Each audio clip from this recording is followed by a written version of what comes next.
Welcome in again, ladies and gentlemen, to another episode of the R&D Sports Report. I'm Dishmond, and I am joined here, as always, by Rylee. Rylee, what's up this evening? Nothing much, man. How you been? I hope pretty good. You enjoyed the game last night? Yeah, it was exciting to watch. Everybody enjoys the game, right, when the Pats lose, right? Oh, hey, man. It's always great. It's always a great day. So probably the majority of this episode here, we're gonna kind of take up with recapping the big game from Sunday, right? Yeah. We're recapping Super Bowl 52 between Exciting. The Eagles and the Patriots. Just as a word of note, if you notice my voice sounds a little different, I am a little bit under the weather, just a little congested, and hopefully for our next episode it'll be fixed and I won't be sounding quite like this. So apologies if this annoys you a little bit, and we're just going to continue on here, though. So first off, everybody who is a Patriots hater or an Eagles fan, I was an Eagles fan for all of yesterday. Yeah. Right? Same. And everybody there is now ecstatic. The Eagles won. They won their first actual Super Bowl. The last time they had won, right, was prior to the Super Bowl era. Right. So they get their first Super Bowl win. But more importantly, the Patriots lose. Yeah. Right, and Tom Brady loses. Just real quick, any outstanding thoughts here before we kind of dive into the game a little bit more? Now this isn't going to be quite your breakdown of cover 2 or anything like that. We're just kind of getting our thoughts on the game overall. But anything before we kind of diving into this, Rylee? No. It was definitely exciting though. It really was. It totally was. It was a great game. Oh, no doubt about it. Our score predictions were slightly off, a little bit, just but, a little bit. Yeah, right. But you know, I was glad that the Eagles finally won, and you know the Pats are done. So, right, and that'll lead us into a question a little bit later on about is this the end of the Patriots dynasty as it has been? But first off, we kind of start this little back and forth right at the very beginning of it, and you know it's close at first, and then the Eagles kind of pull away a little bit, and then the Pats come back with another, right? It was just kind of back and forth, and yeah, the entire time you never felt like the Patriots were out of it. No, definitely. It was like they gave us that like hope, you know. Like, right. You see what I'm saying? I didn't want the Patriots. No. I'm just saying, like for Patriots fans, it kind of gave them hope of getting back into the game. Oh, it totally did.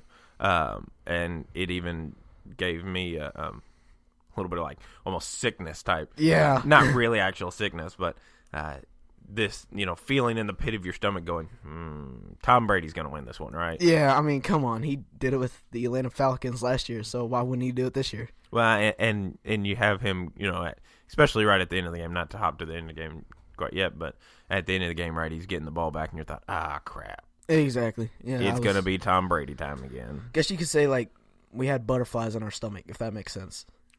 Well, it was something that we had seen happen before, right? Right. You've seen the Patriots do this before, so if they... It wasn't going to be surprising. Right, yeah, exactly. It wouldn't have been surprising had they come back and won it at all. Right. But you have the Eagles kind of always keeping this little bit of a lead, right? And you go into halftime, the Eagles are up, and at halftime I thought, okay, well, maybe the Eagles can actually do this. Right. But then again, I thought back to last year's Super Bowl. Sorry, Falcons fans.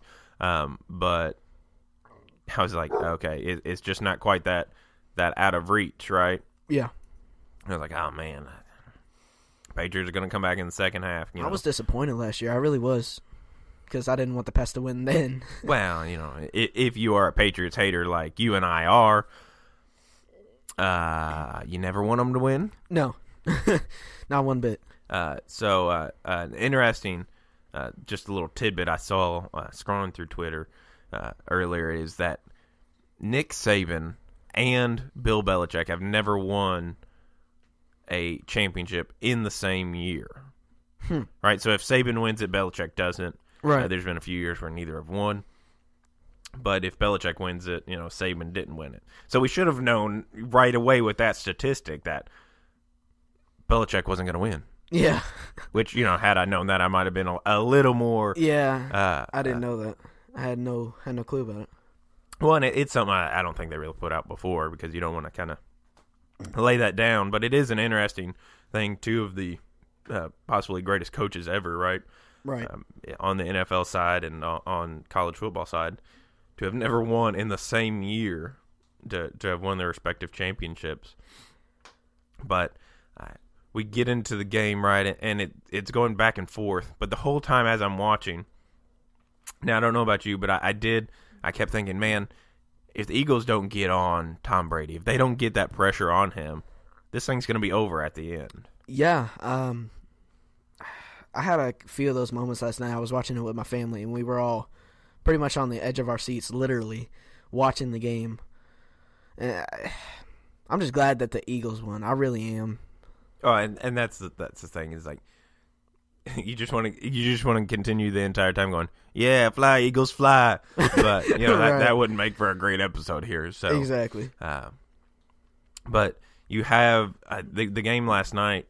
The whole time I'm going, oh man, it's still just too close for my comfort. Like I wanted the Eagles just to blow them out. Yeah, I can agree with that. And as Tom Brady, kept throwing passes around and here and there, and on the bottom they kept updating the statistics, for each of them. Oh, he's got this many yards and he's got this many yards. And right. I thought, man, we're having Nick Foles trying to outduel Tom Brady. It just doesn't seem likely. And no. that Eagles defense wasn't getting any pressure on Tom Brady at first. Right. Because you can't, bring a blitz against Tom Brady because then he'll just pick you apart. Right. But, you have to get it with that organic, like front four, front three, whatever you play on your defensive line. Yeah. You can't bring that blitz in because if you advocate, oh my goodness, I can't even say that word. If you leave, how about that? It must be part of, being a little under the weather. I can't say words I want to, but if you leave your area, right, and you are sent on a blitz, that, Tom Brady's just going to pick you apart there. Pretty much. And so you saw the Eagles not really being able to get that pressure originally, and I thought, man, this is going to make for a long night because that defensive line's going to get tired, and they're going to kind of lose their muster because they can't, they're not getting to him. Now, they hit him a few times, hit him, rushed him, but, up until the fourth quarter and right at the end, there hadn't been a single sack in the game on either side. Well, to be honest, like I feel like they had that, I don't know what you call it, but like you're ahead and you're like, well, we're ahead by 14 points, we'll be fine, no worries, don't try hard. But and I felt like an overconfidence type thing. Right. And I felt like they weren't really trying in the fourth quarter. Who wasn't trying? The Eagles? Yeah. Oh, okay. But yeah, I never felt like New England was out of it. Is the problem? No, and I was scared. I really was. I don't know how many passing yards, but my goodness, I swear I don't think they ever really ran the ball. I know both quarterbacks, they just kept slinging it around, and in the end, for Nick Foles to outduel Tom Brady is just remarkable in and of itself. So yeah, the Eagles had 374 passing, and the Patriots had 500. The Patriots threw for 500 yards? Yeah. Holy crap, I didn't even realize it was that much. Yeah, me neither. Speaking of passing, we do know after this game that Tom Brady cannot play wide receiver, right? No. There's a famous quote from his wife Giselle that he can't throw and catch the ball at the same time, and right after that happened, right after it just Butterfingers just goes right off his fingertips, right? I got on Twitter just because of that I have it, and I got on there and looked at it, and it just pretty much everybody I follow person-wise was posting that. Oh, well, I guess Giselle was right. He can't really throw and pass the ball at the same time. It was kind of funny to watch that as like Well, at first when they hater. threw it to him, I was like, no, they're not throwing it to Tom Brady. Yeah, I was. Tom Brady's not known as the most mobile quarterback out there. No. If it had been Marcus Mariota or even a guy like an Andrew Luck who's a little bit more mobile, I might have believed it. But yeah, Tom Brady's just not. He's definitely not good at catching the ball. Well, and clearly Giselle was right in the fact that he cannot catch and throw the ball. So thank you so much, Gazelle, for being right. But you have that play, and then you come back as the Eagles, right, with a gutsy 4th down call right at the goal line with a trick play of yourself, and you throw it to Nick Foles, right? Yeah. But the difference here is he catches the ball. Yeah, I watched that play, and pretty much my whole family's jaws just dropped. It was like, what? Well, No I mean, way. it was a gutsy call in and of itself, Right. To not to think, oh man, I can get this touchdown. I don't want to settle for the field goal. Right. And even though the game wasn't really decided there, I feel like that was a major turning point. I was gonna say the turning play. Yeah, definitely. Even though the Patriots end up getting the lead after that, I feel like that was really the biggest point within the Super Bowl matchup, and I just never thought they were out of it. Especially when the Patriots took the lead, I thought, man, this could be the end of the Eagles. They gave up a good fight. Yeah. But after that, we have the Eagles just kind of come back down, and they're just calm. Nick Foles is calm, and the thing that I was impressed with the most is that a lot of teams, a lot of coaches will not keep to the same game plan that got them the lead, that got them ahead, that's been working for them. And the Eagles head coach, whose name is escaping me, but he never lost faith. He always just kept with what he believed was going to work for them the entire game. Right. You were talking about Doug Peterson. Oh yeah, Doug.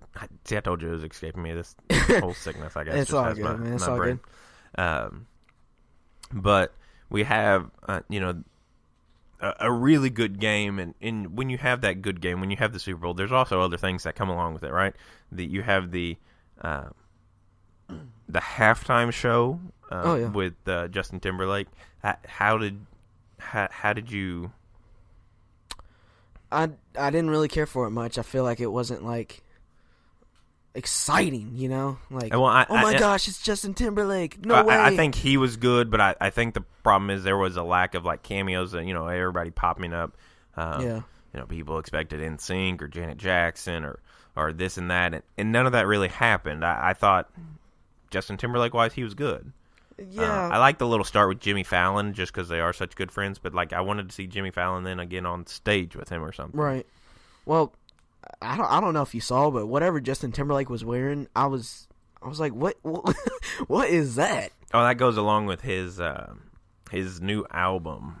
Which is that what it is? Yeah, it goes along with the new theming of his album, "Man of the Woods," right? And that's his whole little tour thing. Gotcha. So still, I didn't think it was the coolest thing ever. Well, and I didn't either originally until I saw later today, right? He's tour "Man of the Woods" and all that. Right. Yeah, that's good to know though. Which it makes sense now, the whole shirt. But I was just like, really, that outfit, And the halftime show was okay, and I like Justin Timberlake as a music fan. As a performer and all that. Yeah.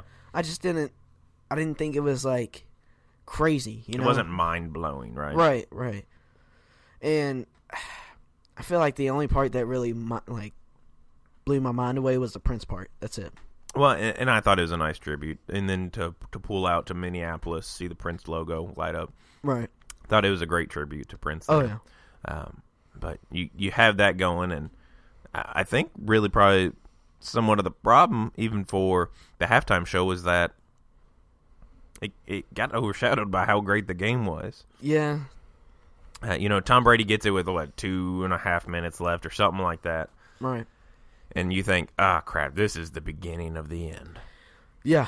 I was Because they were only up 8 points. I mean, they'd done that last year, right? They scored 8 points and took it to overtime and won it. So well, and that's the problem is like just because of the past, I was scared that they did have that big chance of coming back. Well, and you feared history was repeating itself once again. Right. And I thought, man, you got to be kidding me. I was like, really this again? But you have the Eagles, as we talked a little bit ago and talked earlier in this, that neither team had been able to get a sack on the quarterback. Yeah. Until right there at the end, right? The Eagles come up big with not only a sack, but a strip sack at that, and recover the ball themselves. And my whole family just literally went nuts. The whole house was shaking because we were yelling. Oh, yeah. I know. My wife and I, we were just ecstatic about that and about the play that happened, because I was like, oh, yeah, here we go. Yeah. But, that it still was one of those things is like, actually, no, they weren't even up 8 by then, were they? They were up 5. And so then they... Was it 5? I think it was 5, and then they kicked the field goal to go up 8. Right. And then the Patriots got it back again, and, he kept slinging it to the Tom Brady kept slinging it to the out-of-bounds lines, and here and there, Gronk, jukes one guy and then gets a couple extra yards and gets out. Right. And I thought, you got to be kidding me. I swear if they get this on a Hail Mary... Yeah, and then that ball bounced around forever, right? Yeah, it was that moment of freeze. Like, we were all just stuck. We were watching it. It felt like our whole. It felt like 5 minutes while that ball was in the air. Oh my gosh, it was ridiculous. I was like, I just want this knocked down. Right. But yeah, the game was great. One of the better ones that I can really remember in recent history, especially. Right. The halftime show was okay. Yeah, it was. Originally while I was watching, I thought, oh, that's pretty good. And then thinking about it before recording day, I thought, man, it was okay. Right. Like when you tell me Justin Timberlake's performing, it's like, oh, cool. I kind of assume and expect, I guess, a little bit more, but yeah, I mean, he's pretty good artist-wise, so you would expect more. Right, but it's not just about the football game. It's not just about the halftime show. It's about them commercials, right? Truth. The commercials, I felt, though, left a little bit to be desired. Yeah. I feel like they're getting, like, I wouldn't say, I guess, dimmer, you could say. Like, it's not as I feel like they're not worth watching anymore. No, because, like, 2 years ago, I was sitting down with my grandma, and we were watching the Super Bowl. And I think it was Psy, and he was doing the Gundam style, and it was like with the pistachios. You remember that? Oh yeah, I know what you're talking about now. Yeah, that was, and then I just died laughing. It was so funny. Well, I think a part of it might be because of their the cost that it's been to run 30-second ads, to run a minute ad, and I just excuse me, but I think it. Problem is, we got so hyped with them. You had the old Budweiser ads, the why that, why that, and you got so tied in with them, and they became so big that I think it's just the problem is we've set the standard too high. Yeah. But you have the entire night these commercials going on. I'm going, really? You paid this money, right, for this ad? Don't you think you might have been wasting your money there a little bit? Little bit. The car commercials were, I mean, I don't know what else to expect out of them, but they were kind of lame for being on a Super Bowl.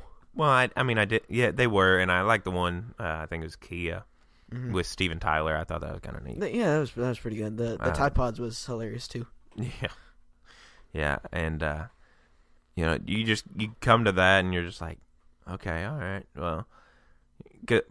I just think we expect too much out of the commercials now.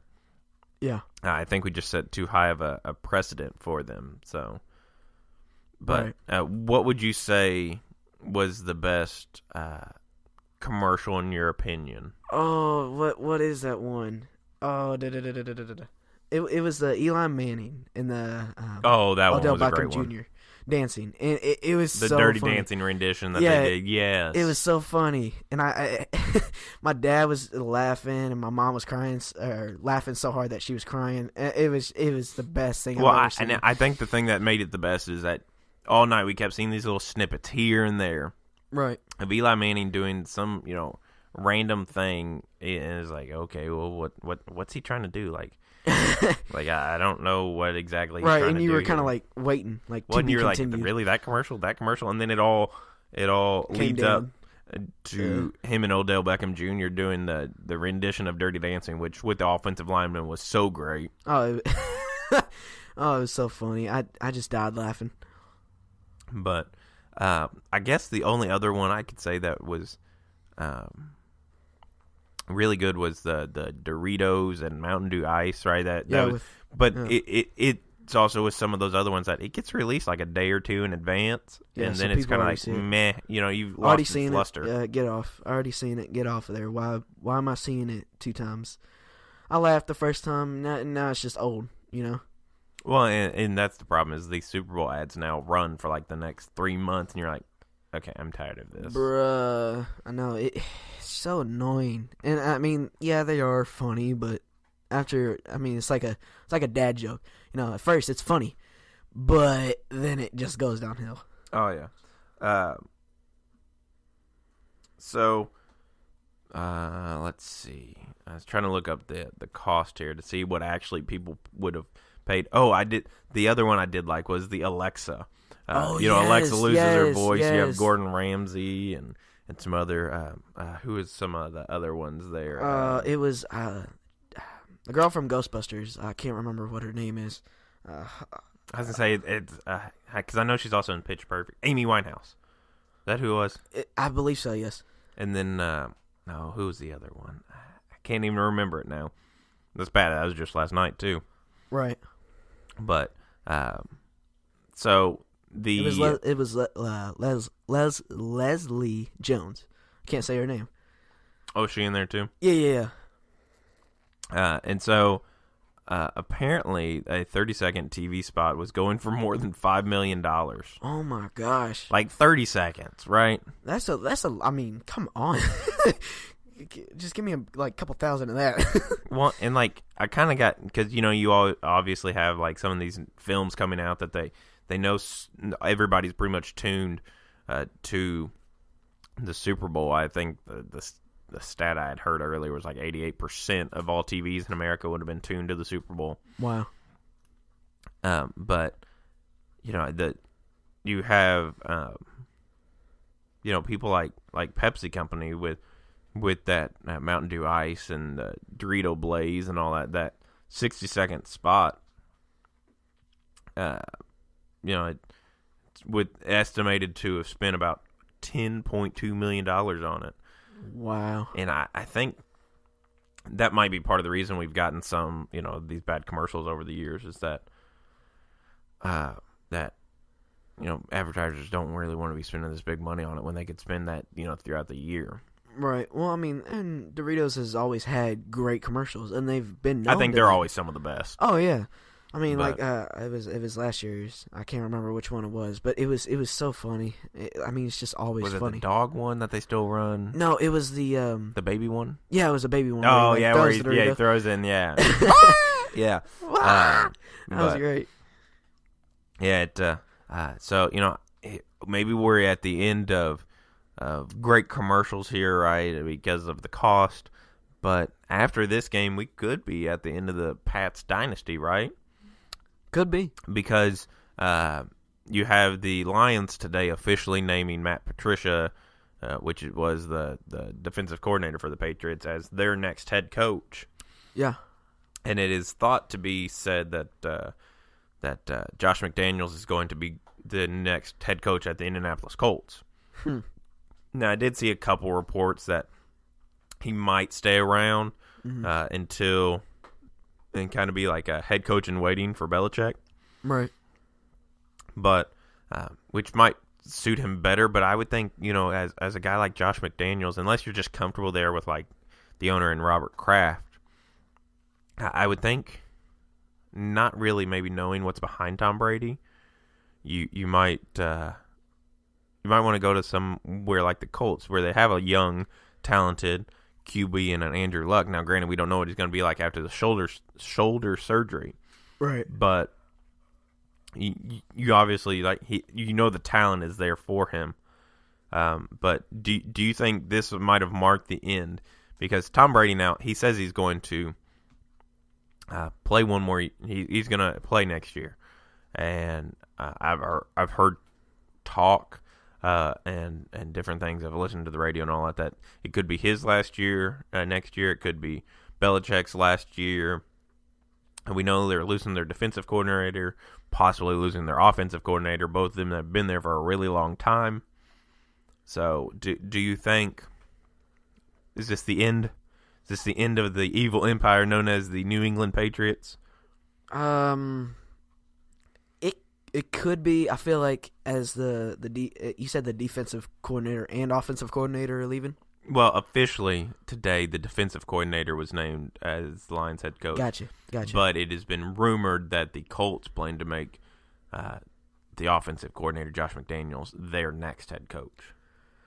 Well, I mean, it's like having a God roster, you know? I mean, you have a God roster for so many years, and you win so many Super Bowls, it gets tiring. Well, but you even look at the defense last night from the Patriots. It wasn't the best thing in the world, right? I feel like we've already won 6 of these things. Why do we need another one? Well, they were obviously, you wanted to win, right? They wanted to be able to get number 6 last night. Yeah. To join the Steelers, I think, as the only 2 football teams that would have had 6 of the Lombardi trophies. But a lot comes out after this game. You have the Malcolm Butler, right? He was benched for the entire game. Later, it has been reported that it was sickness and like a poor week of practice. I think that was from Ian Rappaport. Yeah, had to put that as where I saw that. That's what the mumblings were: sickness, missed practice, team violation, stuff like that. So we don't necessarily always know what was going on behind the scenes there, but it was just kind of odd. 2 years ago, he was the hero in the Super Bowl, right? Against your beloved Seahawks, right? Sadly. But we also get after the game, right? Gronk talking to a reporter, and the reporter mentioned something about retirement to him, and he goes, "How'd you hear about that?" Huh. And so, apparently Gronk might be contemplating retirement, which would be a huge loss for the Patriots next year, especially. Yeah, I can't remember how old he is. Gronk's pretty young. You might I'd say he's in his late 20s. Yeah. But he's dealt with a lot of injuries, especially most recently the concussion in the AFC Championship game. Right. But I just found out that he's 28. He's 28. I was gonna say I thought he was in his late 20s. I didn't think he'd reached 30 yet. So I mean, I feel like he's a little bit too young to retire. Well, but we see this trend, though, happening in the NFL. Players that have had multiple injuries, right, they're kind of retiring early to save their bodies, and I can't say I blame them. Right. It's definitely disappointing because I like Gronk. I hate the Patriots, but I love Gronk. I think everybody loves Gronk, right? Oh, yeah. He's just seems like a fun guy to be around. No kidding. He's got a lot of energy. He does. And, he kind of changed his body, right? Got on that TB12 program of Tom Brady's, obviously. Right. But then also said he was going to stop partying during the summer or during the season. And, during the game times and all that. But, we see this trend kind of happening. More and more of these young players, right? They want to be able to live their lives. They want to be, whether it's a dad to their children or whatever it might be, or want to basically just be able to move when they get older. Right. But I think this might all come after that knock he took at the AFC Championship game, getting that concussion. He's had a history of injuries, as we talked before, but you also have to think, right? He's 6'7". True. He's kind of bigger than a lot of tight ends are. Yeah. And so when you go to tackle him, where are you going to hit him, right? Legs, I don't know. Right, legs are going to probably be the most likely spot for you to hit him. Right. And you take a lot of hits to the legs. That leaves your knees kind of open and susceptible to being taken out. But it just sucks because I really like Gronk, and I really don't want to see him retire. But I mean, But you also want you and I both are. You want what's best for them, right? Right. Yeah, right. You don't want to.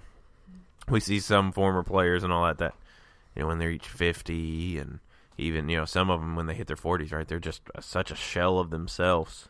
Oh yeah. Because they just tore their body up so much, trying to play the game or trying to come back too soon or whatever it might be. So, but after this, the Super Bowl, it officially ends. The season for the NFL now, not officially because the new year doesn't start till March 14th. Right. We already know that Alex Smith has been traded to the Washington Redskins. Mm-hmm. We know that they've already agreed to a deal and just waiting for March 14th to make that final. Yeah. But, other reports came out that they could be franchise tagging Kirk Cousins again, which I think this is the third year in a row that they franchise tagged him, just to be able to kind of get some assets back that they lost in the Alex Smith trade that they gave up. Right. Do you think that's fair for a team to be able to do that? You've clearly just gotten Alex Smith, who apparently the Browns also wanted. You just got him to clearly be your number one QB. And you're just going to pretty much franchise tag Kirk Cousins just to get stuff back for him. Do you think that's a little shady on the part of the Redskins? It's kind of selfish. It's selfish, to be honest with you, because I mean, first you're gonna kick me off. Okay, that's fine. That's kind of jacked up, but it's whatever. I'll find another place. But then you're gonna use me to get money. Really? Well, to get picks or players, yeah, whatever. That's jacked up, dude. That's so jacked up. Instead of letting him be able to go out and find his own team to make to choose his destination. Right. Do you think that it's jacked up? I feel like it's really selfish. Oh, I think it is messed up. But I also, it's kind of the way it goes in the NFL, unfortunately, because these players are kind of like property, so to speak, to the owners. Pretty much. And they can franchise tag him, then they can do with whatever and trade him to wherever. And I find it a little dirty. Yeah. I get it. It might be part of the business, and that's what he signed up for. If he doesn't want that to happen, well, then retire. But right. You just hate to see it happen. Well, especially to someone that's not done really anything to them, Right. He wanted more money than they really wanted to give him, so the solution was to hit the franchise tag to make sure they could keep him. It's kind of like a laugh in the face. Well, it at this point it is. It's like, because really you brought Alex Smith in to be QB number 2 to me? No, you brought him in to be your QB number 1. Right. You brought him in to be QB 1, and you're not going to allow me to go choose where I want to go. Now, they might give him a choice and say, hey, we've gotten some trade offers from, let's say, the Jets, the Browns, and, I don't know, the Cardinals. Right. That just random, nothing I've heard, right. Nothing I've read, right? Just random teams that right. could be in the market for a QB. But to have them, right, have to basically pay up instead of just paying his salary, I just find it dirty. Look, if you didn't want, and I get you didn't think maybe you could get Kirk Cousins again. Now, you could have just franchise tagged him and kept him as your QB1. But you went out, you traded for Alex Smith, you gave up a pick and a player, I think it was, or whatever it was. I don't even remember the full package of it, and who cares? Yeah. But you made that, right? That falls on you. That you made that as the GM or the president, whoever made that deal for Washington. So you're going to get hated for specifically that. So you went out, you got your what you thought would be QB1, and now you're going to try to just hold on to a guy and just to get the stuff back, right? Right. But like you were saying earlier, you said that you were talking about we got trade offers from here and there, and I know it's nothing you heard, but I'm saying like if they did do that, it'd be a little more understandable there. Like a sorry, like, hey, we're gonna put you on this franchise tag, and now we don't know if this it's happened behind closed doors, right? But hey, we're gonna put you on a franchise tag, yeah. But we will also let you kind of pick where you want to go. Which I think would be the fairest thing. Now, will they do it? I would probably doubt that, but I don't know that the organization inside and out. But yeah, it just okay. So in our kind of way too early predictions, who do we think? This time next year, right?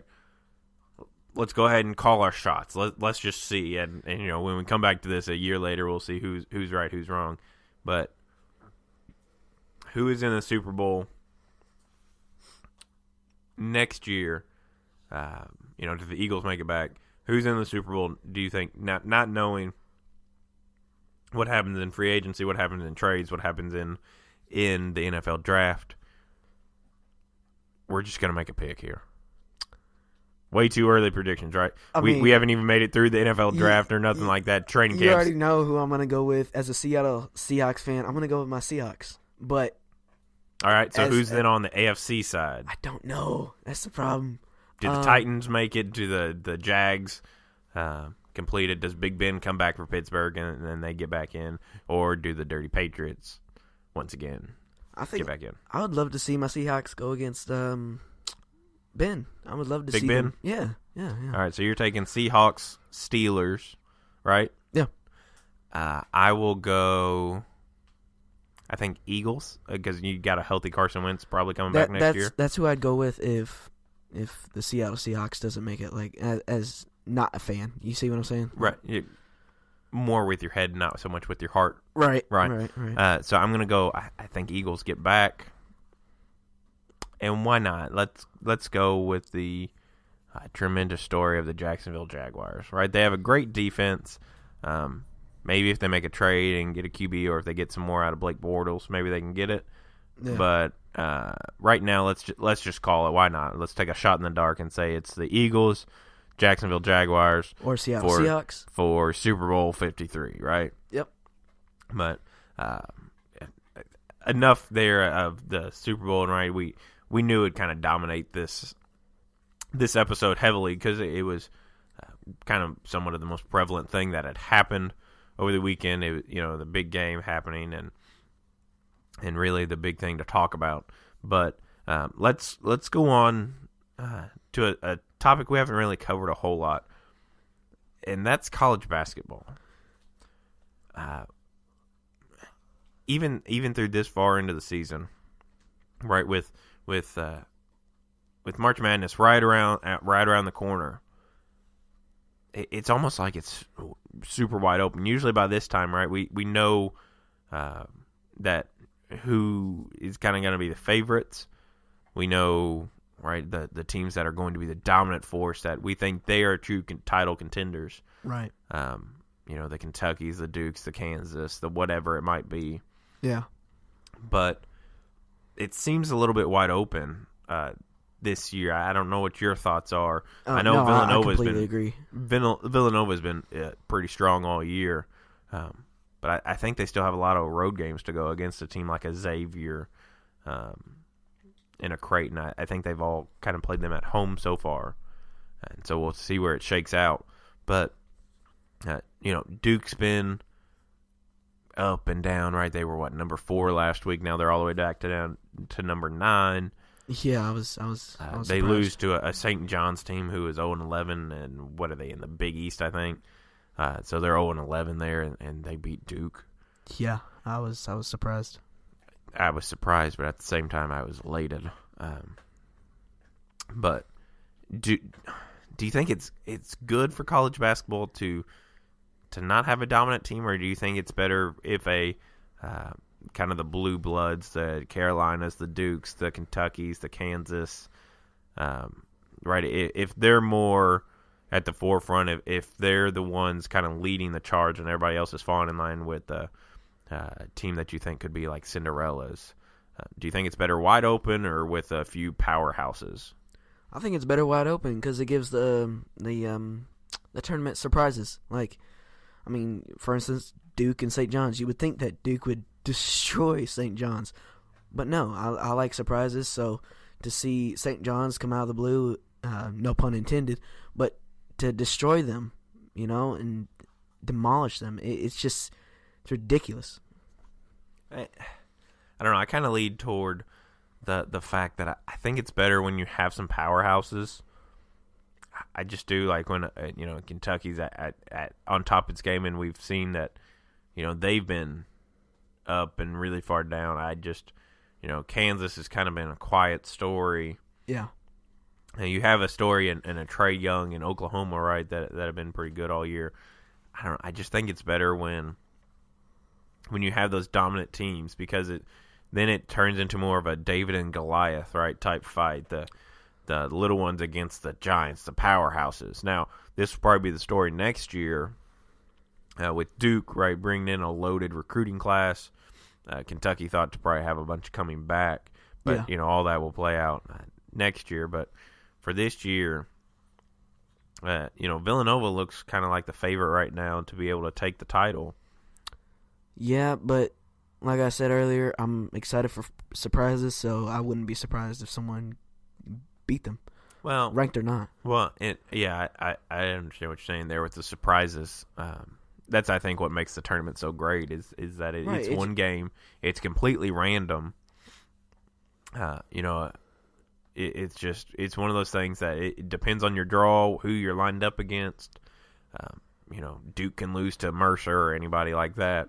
We've seen it. We've seen them, go through and destroy people, but also lose to Lehigh and Mercer in the first and second rounds and all that. But I don't know. If you were picking today, though, who would you say is going to? Let's pick Final Four, and then who's going to win the championship?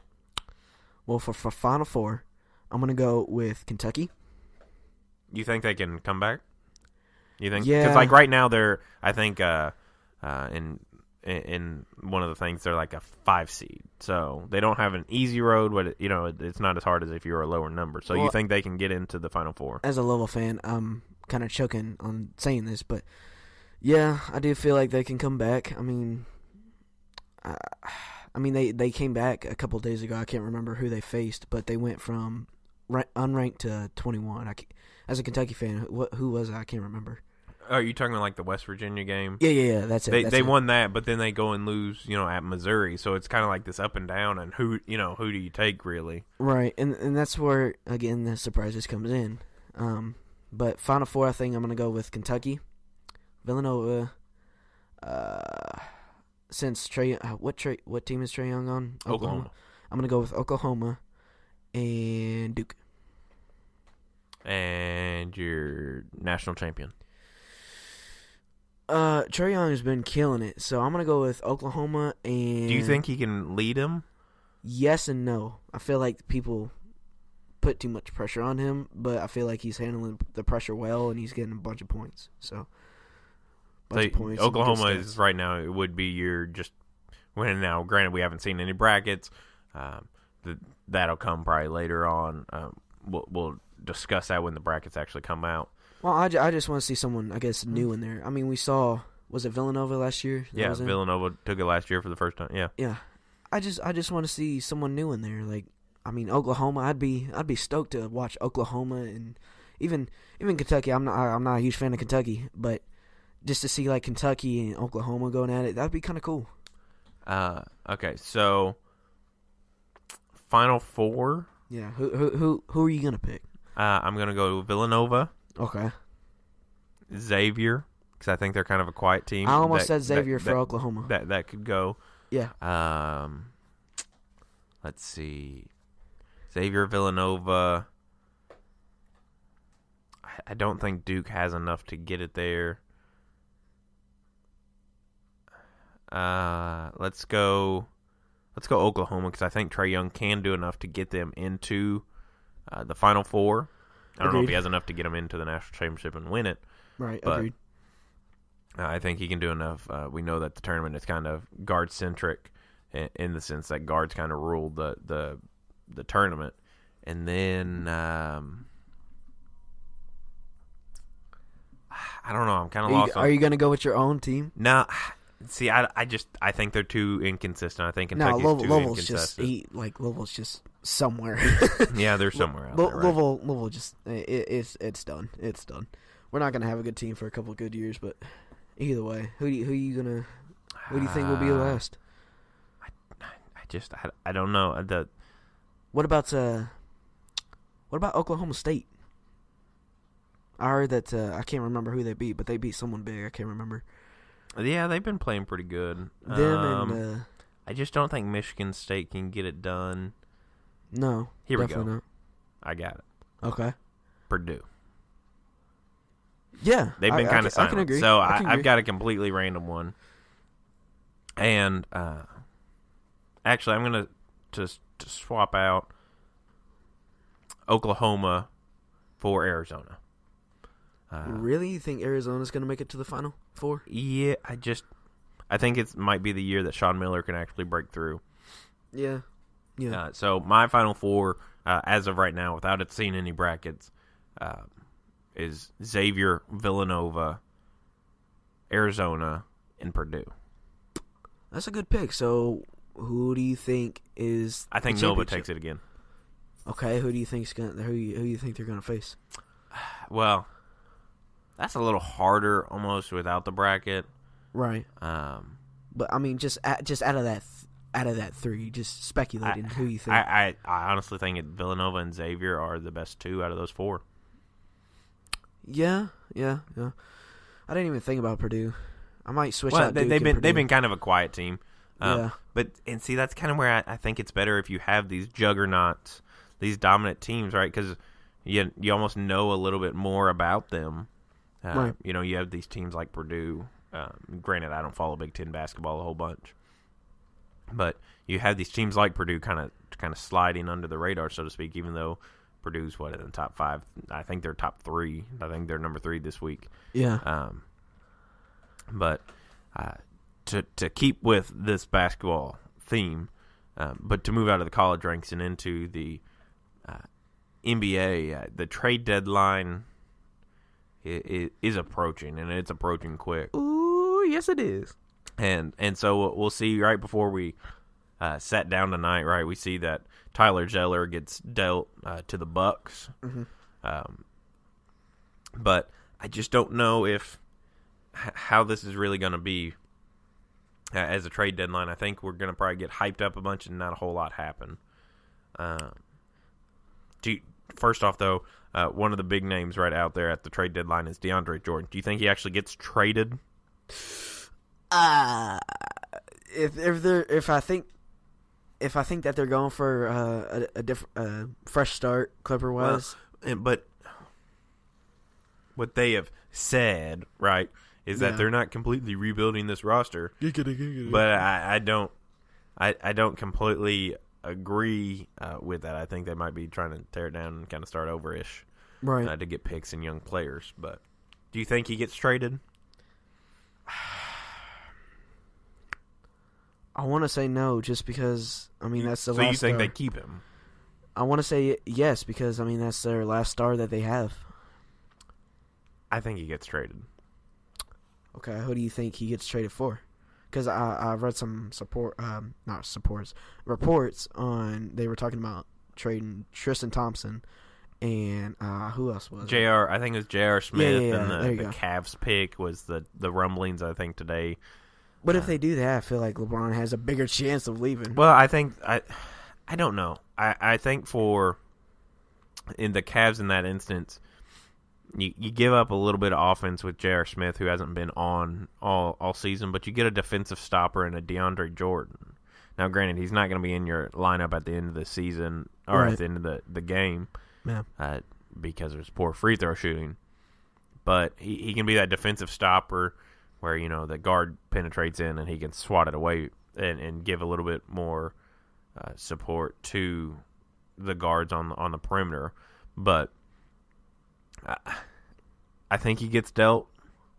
I think the Clippers might actually be in a small rebuild. I don't think they want to admit that they're just going to implode it all. But what if they grab Tristan and JR and then trade them again? Well, they could. But for the Cavs, I think they're kind of trying to salary dump. And I think that's probably what we might see a lot of at this trade deadline is a lot of salary dumping.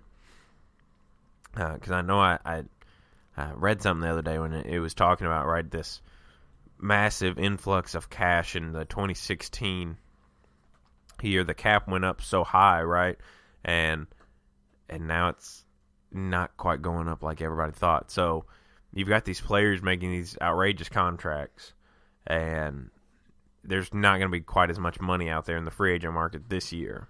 Yeah, I did hear some of that. I wouldn't say I was surprised, but I could.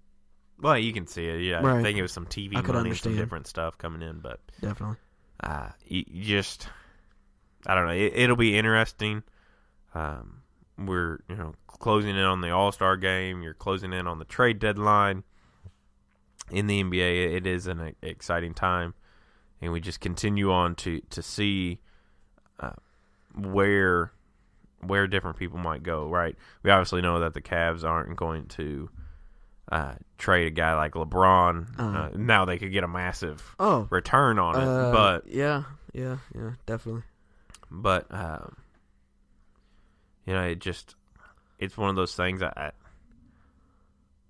The deadline is the 8th, so we're 3 days away from it. Yeah. So let's see. Today is the 5th that we're recording this. So Monday, Thursday, Tuesday. I guess. Monday, Tuesday, Wednesday. Yeah, Thursday. So Thursday. I don't know if it's at Wednesday at midnight, which I think it might be, but I don't know. It might also be Thursday at 4:00.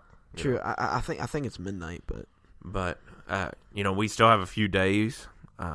Maybe the next time we sit down and to record our next episode this week, we might have a little bit more clarity of where people might go in. Right, the Trailblazers were also said to be in on the DeAndre Jordan talks, but it's been kind of a crazy week in the NBA rumor. It really has since we last recorded. Right, that you have at first that the Golden State Warriors could make a case to bring in LeBron, right? Which I think is just dumb. Yeah, I can agree with that. I mean, I'm guess so tired of the trade rumors. It's ridiculous. Well, and you have the trade rumors, then you also have who's becoming a free agent at the end of the year. All that mixed together, with the Warriors, it was said that they could get him maybe in free agency, but they'd have to do a sign and trade with him. Dude, they're not doing that. I know, so. but I swear if they found a way to do that, I might just stop watching NBA. I swear. I think it would be pointless to have a LeBron, KD, and Steph Curry on the same team. That'd just be ridiculous. Talk about a beatdown team. Jeez. Yeah, but it just that would be ridiculous. I don't even want to think about it. It's too hard. The more the free agency talk will come at a later date because we'll have better clarity of who's actually going to opt out. Right. But here we are at the beginning of February, and we're talking about free agency that doesn't occur till July. Yeah. Right. You can't officially be signing people that are free agents until July. So we got a long ways to go. Oh yeah, no kidding. But people need things to write about and stuff to talk about, and it is interesting that the Cavs are just. I don't even know if they're a title contender anymore. No. It'll be interesting to see the trade deadline, see if they do something maybe in the next couple of days. I'm telling you right now, dude, if the Cavs make it to the finals, I would be surprised. If they make it to the finals, yeah. They probably made a really good trade that will benefit them. And or LeBron James just came in clutch, LeBron as always. just carried everybody on that team on his back. It wouldn't surprise me either. But if that happens, I would be surprised. But I think that's going to kind of wrap us up for another episode here. This is episode 3. Uh-huh. Really enjoyed doing this. Oh yeah, me really too. have Me too. enjoyed being able just to give our thoughts and basically just put microphones in front of us as we record our conversations and different thoughts that go along the way. But if you have also enjoyed this, just a little bit of help for us, just to know that people are enjoying this that are listening. Go to iTunes if that's what you're listening on. Mm-hmm. Subscribe, give us a review and a rating. And do you have a suggestion for how many stars, Rylee, that they should give us? I'm gonna go with 5, man. I feel like I think we're worthy contend of for 5. I mean, I think we come are on, worthy of 5 stars. I mean, come on. yeah. Even if you don't mean it, just go ahead and click the 5 stars. Do it for us, man. But we also, this is also available on Spreaker and Stitcher and iTunes.